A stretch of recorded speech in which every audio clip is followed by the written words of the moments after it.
Uno siempre empieza a estudiar a Cristóbal Colón desde antes incluso del descubrimiento. Entonces, cuando llega el momento del cuarto viaje, bueno, uno está tan cansado como Colón mismo. Claro. En los programas de enseñanza el fastidio llega para alumnos y profesores, de modo que dicen, bueno, y al fin la conquista siguió, etc. En el tercer viaje, Colón había llegado a las costas de la isla Trinidad, ahí por Venezuela. Después se internó para explorar esa extraña desembocadura que tiene el Orinoco, y ante la exuberante extravagancia de aquellas tierras, Colón creyó que se hallaba en el paraíso. Escribe Colón: más allá del trópico de Capricornio se encuentra la más bella estancia, el paraíso. Colón estaba convencido de que la tierra tenía forma de pera, y además de otros convencimientos. Bueno, por ahí se cansó del continente, se alejó de él y puso rumbo a La Española, a la isla llamada La Española, donde había dejado una colonia de cientos de europeos, algunos de los cuales habían llegado con él en sus viajes anteriores.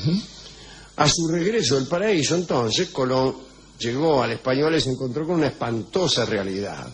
Gente ociosa, hambrienta, débil, roídos todos por las fiebres tropicales y por la sífilis. Y el tributo que les afanaban a los indios apenas se alcanzaba para cubrir las necesidades de la colonia. Mientras los dominios portugueses en el África producían cuero y especias, los españoles en el Nuevo Mundo únicamente cosechaban disgustos. Lo recaudado no alcanzaba ni para pagar las expediciones. Pero lo que colmó la paciencia de los reyes católicos fue el conocimiento de la deslealtad del almirante Colón. Colón les había ocultado el descubrimiento de tierra firme durante el segundo viaje y el descubrimiento de cientos de perlas en la isla Margarita. Bueno, alguien designó a Francisco de Bobadilla para hacerse cargo de la colonia ahí en la isla La Española, lo cual virtualmente equivalía a una destitución de Colón. En octubre del año 1500, Bobadilla llegó a Santo Domingo, sería mucho mejor, y apresó a Colón. Bueno, el almirante volvió a España encadenado. Cuantito desembarcó en Cádiz, Colón, que era muy buen diplomático, envió una carta al príncipe don Juan, el heredero de la corona, el hijo de los reyes católicos. Murió después, murió en un partido de pelota, dicen algunos, y después de unos lances amorosos muy intensos, dicen otros. El caso es que en ese momento estaba vivo. Sí, claro. Y Colón le envió una carta. De este modo, su versión de lo ocurrido en la isla La Española llegó a manos de los reyes antes que los informes oficiales. Los reyes recibieron esa carta y ordenaron la libertad de Colón. Lo nombraron, sin embargo, gobernador a Nicolás Obando. Bueno, cuando Bobadilla iba a regresar a España, murió ahogado en el naufragio, y ahí en el fondo del mar quedaron con él los documentos del proceso contra Colón, así que todo eso se olvidó o no llegó claramente. Y Obando quedó como gobernador. Durante 2 años Colón se quedó tranquilo en España, ni pensó regresar a las Indias. Para los reyes, Colón había cometido el mayor de los errores, que era gobernar la Española como si fuera un feudo personal, y luego también estaba el asunto de las perlas de la isla Margarita, que evidentemente era una ocultación culposa, etc. Sin embargo, allá por 1501 le dieron una nueva licencia para viajar. Y no es que les hubiera cambiado el humor a los reyes, pero se lo querían sacar de encima. Además necesitaban de sus servicios, ya que el resto de los monarcas en Europa sabían ya que los españoles habían encontrado solo unas tierras que se interponían entre Europa y Asia. El gran negocio del siglo, que aparentaba ser encontrar el paso hacia el camino de las especias, no estaba en manos aún de ninguna corona. Y si España se dormía en dedicar sus esfuerzos a la explotación de la dudosa riqueza de las islas descubiertas, sus competidores le ganarían la carrera. Hoy sabemos que era una estupidez, porque traer pimienta de China era mucho peor negocio que hacerse propietario de América entera. Pero bueno, entonces partió Colón de Cádiz en 1502, debe ser, porque si hubiera partido en 1512 lo hubiera hecho ya muerto. Como Juan, claro. Sí. Aquí pone fecha. Sí, como sí, le suena. Sí, total. El caso es que partió sin entusiasmo, humillado por una serie de restricciones que los reyes le imponían. Le estaba totalmente prohibido desembarcar en la Española. Tampoco podía negociar con esclavos o dedicarse a cualquier tipo de rescate privado. Tenía vedado el maltrato a sus hombres. ¡Qué barbaridad! Pero así no se puede vivir. Así no se puede vivir. La flota estaba compuesta por 4 carabelas. La capitana, la vizcaína, la gallega y la bermuda. Ajá, la conozco. ¿A vos cuál te gusta más? Tripulación total 143 hombres. Y entre ellos iba el hijo menor de Colón, Hernando de Colón, de 13 años. Y su hermano Bartolomé, el hermano de Colón, Bartolomé Colón. Después de 21 días de travesía, Colón no dudó un momento y empezó a desobedecer. Puso rumbo a la Española, corría el riesgo de ser rechazado y tenía víveres solo para llegar a la isla. Como pretexto dijo que la Bermuda necesitaba reparación. Dice, ¿no ves? Mire la Bermuda, dice. El gobernador, que no era otro que Obando, no lo dejó entrar en el puerto, el mismo puerto que Colón había descubierto una década antes. Colón había bautizado aquel puerto como Santo Domingo en honor a su padre, el tano Domenico Colón. En tal caso, Domenico Colombo. Domenico Colombo, claro. Colón insistió, alegando que se avecinaba un terrible huracán, y Obando hizo caso omiso.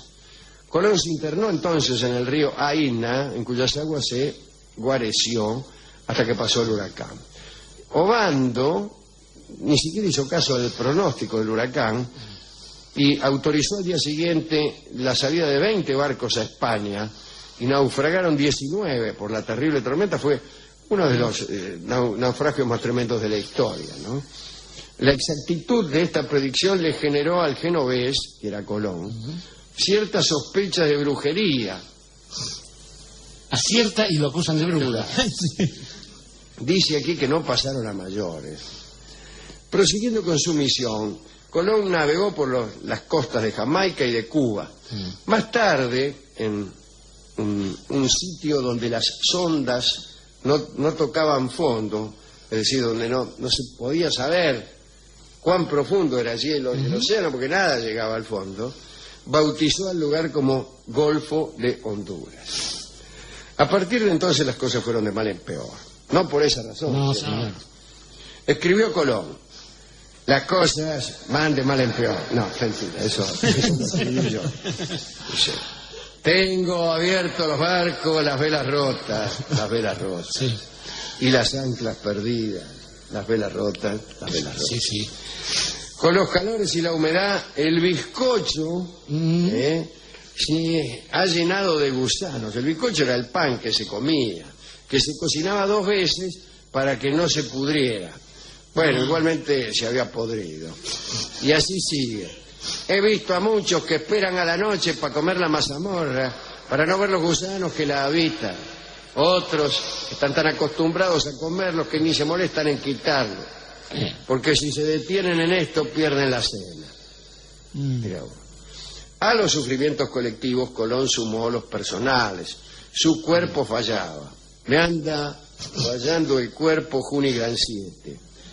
Y muchas veces no tenía fuerzas para mantenerse en pie y se veía obligado a dirigir la navegación desde la cama. Dicen que además le remordía la conciencia el haber involucrado a su hijo Hernando en tan incierta aventura. Un buen día llegaron a ver el agua en en Panamá. No, discúlpenme. Calculo yo que habrán llegado a Veragua. Ducado que le sería dado, claro, totalmente. Sí, ¿Por qué se dedica? Habría que ejercer algún castigo. ¿Por qué se dedica? Un buen día llegaron a Veragua, que es un lugar que queda en el Panamá, y se encontraron con oro por todas partes. Che, dice, esto es oro. El almirante entonces olvidó su misión, que no sé cuál era. Yo también me lo olvidé. Era Veragua. En pos del oro estableció un campamento a orillas del río Belén. Pero resulta que llegó la estación seca. Y el río descendió tanto que dejó al descubierto unos bancos de arena que tapaban la desembocadura. Y ahí se quedó Colón atrapado con sus barcos. Poca comida, apenas algún tiburón despistado venía a alegrar la magra dieta de los navegantes. Comerse un tiburón no es algo que nos ponga llena la boca de agua. Colón decidió abandonar el lugar de cualquier manera. Abandonó a la Gallega, una nave que tenía. Y comenzó con los marinos a tirar de las otras naves con sogas. De todos modos, la quilla de los barcos se encajaba en la arena. ¿Y dónde se le iba a encajar? Señor. Y en eso estaban reempujando los barcos cuando... ¿Quiénes llegan? Los indios. ¡Ah, qué suerte! Éramos pocos. Los españoles rechazaron el ataque, pero recibieron algunas bajas. Y entre ellas el hermano de Colón, Bartolomé, que recibió un flechazo en el pecho y murió el 16 de abril de 1513, dice aquí. O sea, mucho después de haberse desarrollado estos acontecimientos. Habrá sido una agonía de exactamente 10 años. Para morir sí hay que trabajar. Esto fue en 1503, amigos.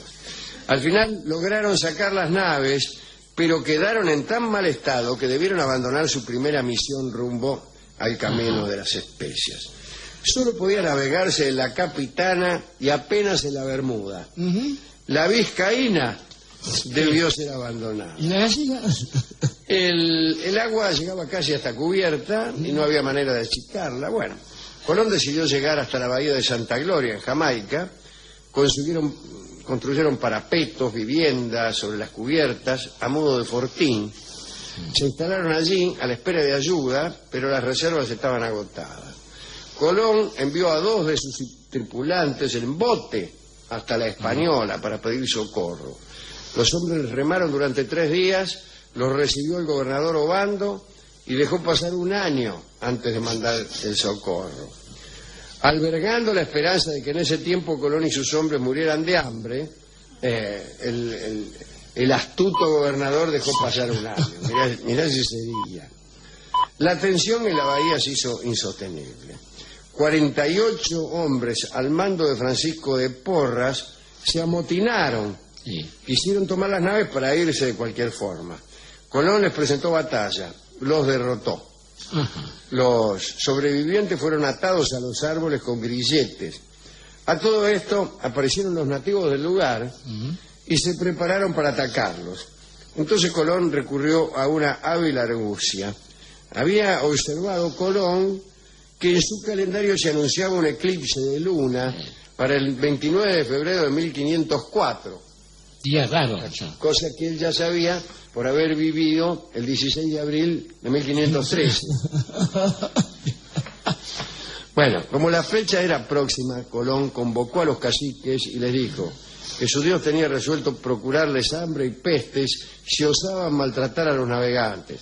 Y agregó que para avalar sus palabras aparecería en el cielo una evidencia incontrastable. Finalmente el eclipse se produjo y causó tan enorme asombro y miedo entre los indios que terminaron por prometer al almirante todo cuanto necesitase.